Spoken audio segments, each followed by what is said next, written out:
he mai an hi mak khop mai hei hual tu khua aputi la than moi chi na nia aching tu pa mel chu hei mai hi nia hei hi na men lo deuh hi ti chuan ti hian he ta kung aron om thla a vokin tha kan phuna khi la hian pa ngai deuh na kung kha om thla je ta ti hian aron a kung hi ron pher hlai tel tela ram tina hian ram tina cross thi na hlu tiang mai khanin a na hi tin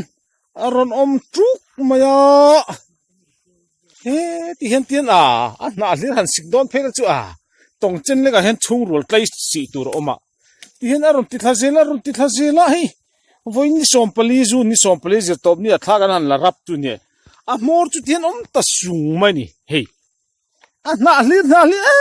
tiang hlir hi a chi ran om sela a lok du dona han sik po ni la hei han hi vak ngai na pom lo mai an khani vel vek me dang dai khop maya kum dang a po kung phek de usei su hi chu alo om to thina helai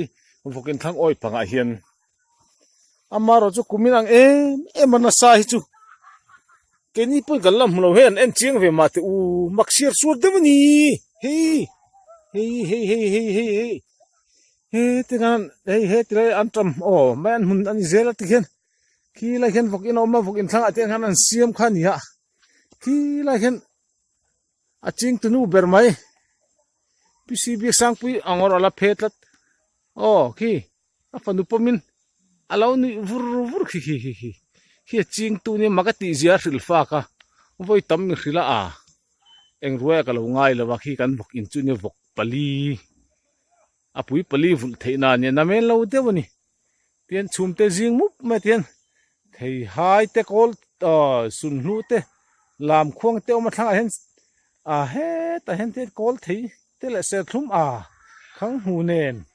nim nen ti hian tin reng kan ne ya ro pui khop mai ti chuan he tiang hian ya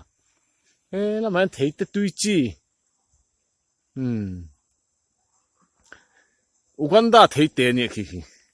hilai bal hla hi chu Ethiopia bal hla ani ve thunga hi khang hu nia hei boka hen tuan leila hei ka chem tu mania hei ka hon sam na berani tangkai la khop ma tikan hoya khai hei hinia a chin tu pa mer hen en lewla heti mai hinia